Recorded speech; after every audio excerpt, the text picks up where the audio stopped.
Welcome to the Business Review, a daily program that delves into the latest economic stories in the financial market around the world. From currency affairs to technology stories, we bring you the best from around the world. Against the backdrop of the melodies of oud played by her husband, Palestinian artist Hannah Hamersha creates astonishing artworks of Arabic calligraphy, hoping to bring together the two worlds of music and art. The couple are engineers who found their passion in Arabic calligraphy and music, opened a new business at the West Bank city of Tulkarem, where they can mix their artistic creations at Dar Hana, established in December of 2019. Hamersha creates her artistic pieces including murals, bags, wall clocks and wooden tables, all inscribed with intricate calligraphy writing. Hadi Al-Sadr, her husband, helps her by playing his oud. The gallery sells the Hamersha's artwork, accessories as well as offering Arabic calligraphy courses for beginners. In the future, she hopes to teach Arabic calligraphy to children. They promote their gallery by creating videos where they tell stories using Hamersha's calligraphy artwork and Sadr's music. The price of a single piece ranges from 25 to 400 US dollars.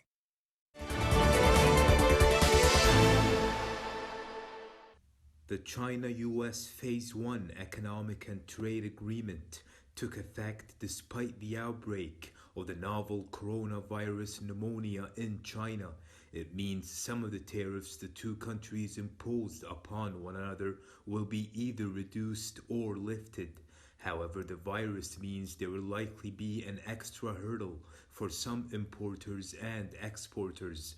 According to the agreement, China is buying more US goods and services while improving both market access and intellectual property protection for US companies doing business there.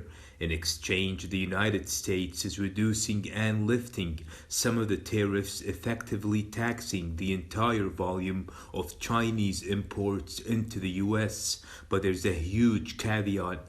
Now, tariffs of 25% remain on around half the Chinese imports into the United States, and US President Donald Trump said they'll only be removed if negotiations for the second phase are successful, and if the current deal provides some trade relief. There's concern about the impact of shutdowns caused by the virus.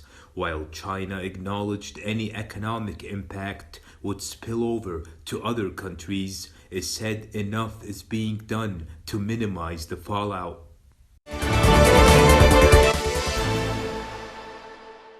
Venezuelan President Nicolas Maduro said his decision to allow transactions in dollars in the crisis-torn South American country was correct and taken in the midst of a war. Maduro, a socialist, accuses the United States of waging economic war on the OPEC nation through sanctions on its crucial oil sector.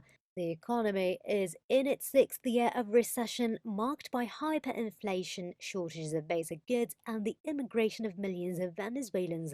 In response to a question about whether the rise in dollar transactions exacerbated inequality between Venezuelans with access to foreign currency and those without, Maduro said the change had to breathe oxygen into the economy, called on his cabinet to reflect on its adverse effects. Maduro also lashed out against Brazil's President Jair Bolsonaro, whom he accused of being behind terrorist threats, and Spain for their smearing campaign. He also lent a friendly hand to US President Donald Trump, saying he was willing to hold talks if Trump wished that to happen.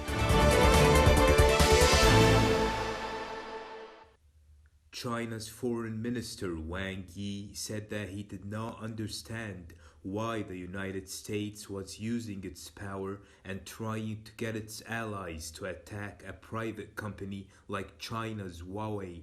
Earlier, US prosecutors accused Huawei of stealing trade secrets and helping Iran track protesters in its latest indictment against the Chinese firm, escalating the US battle with the world's largest telecoms gear maker. The United States has been waging a campaign against Huawei, which it has warned could spy on customers for Beijing. Washington placed the company on a trade blacklist last year, citing national security concerns. During the roughly 90-minute interview on topics ranging from the coronavirus to Hong Kong and the Middle East, Wang repeatedly pinned blame on Washington.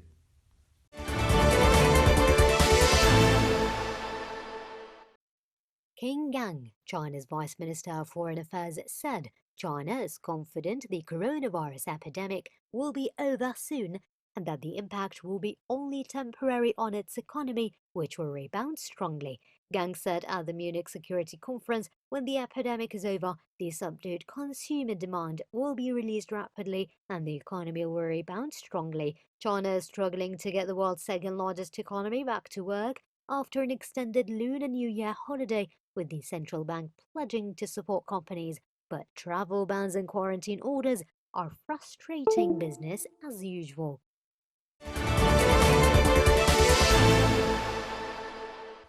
Liu Ximing, Chinese Vice Minister of Transport, said China's 2020 Spring Festival travel rush will see a 45% drop in the passenger number due to the novel coronavirus outbreak. Liu briefed press about the 40-day Spring Festival's travel rush this year at a press conference in Beijing. Liu said before the festival, from January 10th to the 24th, a total of 1.143 billion trips by railway, highway, waterway, and civil aviation were recorded, up by 2% year on year.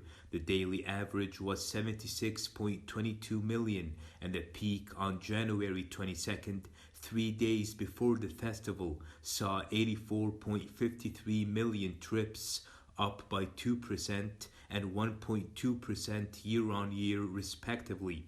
Liu said due to the outbreak of the epidemic and complicated and grave situations of controlling the epidemic, the number of return trips plunged after the festival and no obvious peak of return trips has appeared. According to statistics, during the post-festival period of January 25th to February 14th, 283 million trips were made across the country, and the daily average was 13.48 million, both down by 82.3%. As this year's 40-day travel rush, which ends on February 18th, Liu said no major fluctuation in passenger flow is expected. Liu said due to the epidemic, the passenger number in the 40-day travel rush is expected to drop by 45%. The passenger number in the second half of the travel rush greatly shrinks. The number of sightseeing and business trips falls drastically, even to zero in some regions. Liu said migrant workers will be the majority of the passengers who make return trips by the end of February. So far, migrant workers have made 80 million trips. There are 120 million more trips of migrant workers to make by the end of this month, and March is to see 130 million trips of the group. Liu added about 100 million trips of college students are also expected after schools decide when to start their new semesters. As it is a critical time for the epidemic control, Liu said they have made special arrangements.